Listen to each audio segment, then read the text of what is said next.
Delivery முடிஞ்சதுக்கப்புறம் பிரசவிச்ச தாய்மார்களோட உடம்புல இருக்கக்கூடிய எக்ஸஸான காற்றை வெளியேற்றுறதுக்கும் அவங்க வயிற்றில் தேங்கி இருக்கக்கூடிய அந்த இரத்த கழிவுகளை முழுமையாக நீக்கிறதுக்கும் இந்த களி கட்டாயம் செஞ்சு கொடுப்பாங்க. வாங்க அது என்ன களி, அதை எப்படி பண்ணலாங்கிறதையும் அதோட முழு பலனை பற்றியும் வீடியோவில் தெரிஞ்சுக்கலாம். இந்த களியோட மெயின் இன்க்ரீடியன்ஸே பார்த்திங்கன்னா இந்த ஓமம் தான். ஓமம் வந்து 50 கிராம் எடுத்துருக்கிறேன். 50 கிராம் ஓமத்துக்கு 100 ml நல்லெண்ணெய் எடுத்துக்கலாம்.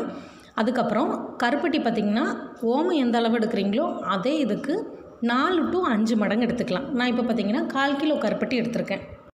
ஃபஸ்ட்டு இந்த களி செய்கிறதுக்கு இந்த ஓமத்துலேருந்து ஓமத்தோட மேல் பகுதியில் இருக்கிற அந்த தோலை வந்து தனியாக பிரித்து எடுக்கணும். இல்லைனா அது களியில் பார்த்திங்கன்னா ஒரு மாதிரி நறுன்னு இருக்கும். அந்த தோடு போடக்கூடாது. ஆக்சுவலாக அந்த தோடை எப்படி எடுக்கணும்னு பார்த்திங்கன்னா இந்த மாதிரி மிக்ஸி ஜாரில் போட்டுட்டு பல்ஸ் மோடில் ஸ்லோ மோஷனில் அப்படி ஒரு 4 ட்ரிப்பு சுற்றி விடுங்க. பல்ஸ் மோட்டில் போட்டு எடுத்ததுக்கப்புறம் இந்த மாதிரி ஒரு அரிப்பு வச்சு அதில் அந்த ஓமத்தை போட்டு இப்படி சலிச்சிங்கன்னு வச்சுக்கோங்களேன், அந்த தோல் எல்லாமே வந்து அந்த தட்டில் விழுந்துடும். இந்த ரெசிபி செய்யும்போது கட்டாயம் இந்த தோலை நீக்கிட்டு தாங்க செய்யணும். சலிச்சதுக்கப்புறம் இப்போ ரெண்டாவது திரும்பியும் பல்ஸ் மோட்டில் போட்டு 2 ட்ரிப் எடுத்துகிட்டு அதையும் நம்ம திரும்பியும் சலிச்சோன்னா திரும்பியும் அதில் உள்ள மீதி தோல் எல்லாமே வந்துடும். இந்த மாதிரி 2 தடவை பல்ஸ் மோடு போட்டு எடுத்ததுக்கப்புறம் இவ்வளோ உமி வந்திருக்கு. இந்த உமியை வந்து அப்படி தூர போட்டுறாதீங்க. ஒரு சின்ன கண்டெய்னர் பாக்ஸில் போட்டு ஸ்டோர் பண்ணி வச்சுக்கோங்க. குழந்தைங்களுக்கு தாய்மார்களுக்கெலாம் சாம்பிராணி போடுவாங்க. அதுபோக ஆஸ் யூஷுவல் எல்லாரோட வீட்லேயும் செவ்வாய் வெள்ளி சாம்பிராணி போடுறது நிறைய பேர் வந்து அதை பழக்கமாக வச்சுருப்பாங்க. அந்த மாதிரி சாம்பிராணி போடும்போது இந்த ஓமத்தோடையும் சேர்த்து போட்டிங்கன்னா சளி பிடிக்காது. சேம் டைம் வீடே வந்து ஒரு நல்ல ஒரு மகத்துவமான ஃப்ளேவரோடு இருக்குங்க. அந்த தோல் நீக்கப்பட்ட ஓமத்து கூட தேவையான அளவு தண்ணி விட்டுக்கோங்க. இப்போ நான் பார்த்திங்கன்னா 1 கிளாஸ் தண்ணி விடுறேன். அதை நல்லா 2 ட்ரிப்பு கழுவிட்டு அதுக்கப்புறம் திரும்பியும் தண்ணி விட்டு ஓவர் நைட் ஊற வச்சு வச்சுருங்க. இது நல்லா ஊறினா தான் அரைபடுறதுக்கு ஈஸியாக இருக்கும். மறுநாள் காலையில் இந்த மாதிரி நான் கருப்பட்டி வந்து நல்லா பொடிச்சு வச்சுருக்கேங்க. அந்த பொடிச்ச கருப்பட்டி கூட ஒரு 1 to 1.25 கிளாஸ் தண்ணி கலந்துக்கோங்க. அதை அப்படியே அடுப்பில் வச்சு சூடுபடுத்திக்கோங்க. இது வந்து கம்பி பதம் அந்த மாதிரிலாம் எதுவுமே வரணும் அப்படிங்கிற அவசியம் இல்லை. ஜஸ்ட் அந்த கருப்பட்டி நல்லா கரைஞ்சி அந்த கருப்பட்டியில் இருக்கிற அந்த சின்ன சின்ன தூசு அழுக்கு எல்லாமே வெளியே வர்றதுக்காண்டி தான்.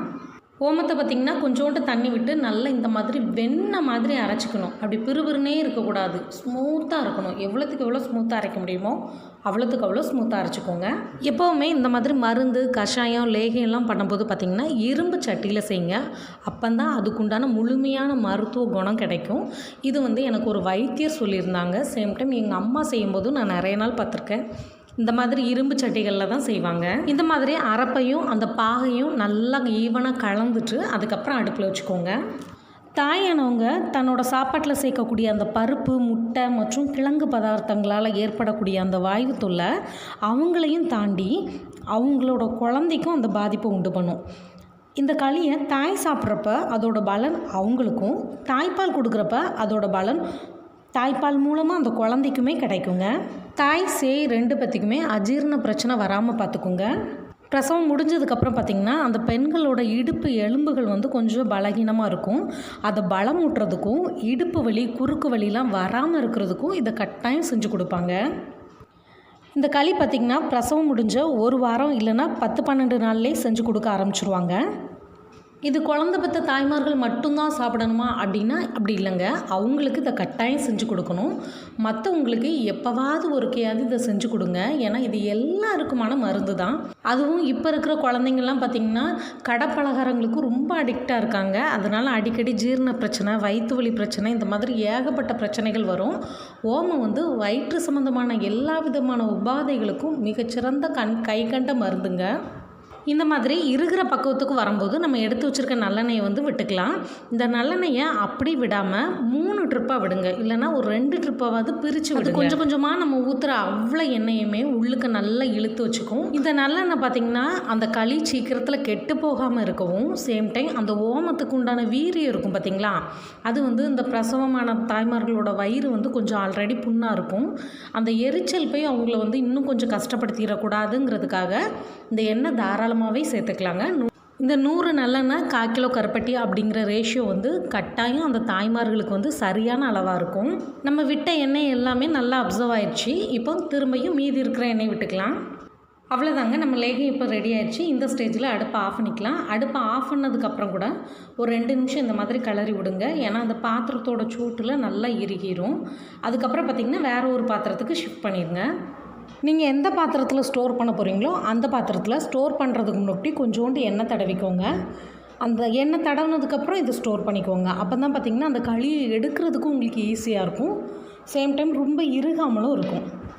இதோட டேஸ்ட்டு பார்த்திங்கன்னா ரொம்ப அற்புதமாக இருக்கும். என்ன தான் டேஸ்ட்டாக இருந்தால் கூட இது மருந்து அப்படிங்கிறதுனால ஒரு குறிப்பிட்ட அளவு தான் சாப்பிடணும். இப்போ இது படிக்கிற குழந்தைங்கன்னு வச்சுக்கோங்களேன், இந்த மாதிரி 1/2 ஸ்பூனுக்கும் கொஞ்சம் குறைவாட்டு கொடுத்துக்கோங்க. இது தாய்மார்களுக்குன்னா 1/2 ஸ்பூன்லேருந்து 1 ஸ்பூனுக்குள்ளே கொடுத்துக்கோங்க. இது சாப்பிட்டதுக்கப்புறம் உடனே தண்ணி குடிக்கக்கூடாது, அது மட்டும் ஞாபகத்தில் வச்சுக்கோங்க.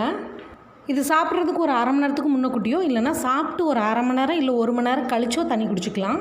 மோஸ்ட்லி இந்த மாதிரி களி லேகியம் எல்லாம் பார்த்திங்கன்னா எல்லோரும் சாப்பிட்டுட்டு படுப்போம் பார்த்திங்களா, அந்த படுக்கிறதுக்கு கொஞ்சம் நேரத்துக்கு முன்னக்கூட்டி தான் கொடுப்பாங்க. இந்த களி யாருக்கெல்லாம் பிடிக்குங்கிறத கட்டாயம் என் கூட கமெண்டில் ஷேர் பண்ணிக்கோங்க. இந்த வீடியோ உங்களுக்கு ரொம்ப பிடிச்சிருக்கும் நான் நம்புகிறேன். இதே மாதிரி இன்னொரு நல்ல வீடியோவோட நாளைக்கு நான் உங்களை சந்திக்கிறேன்.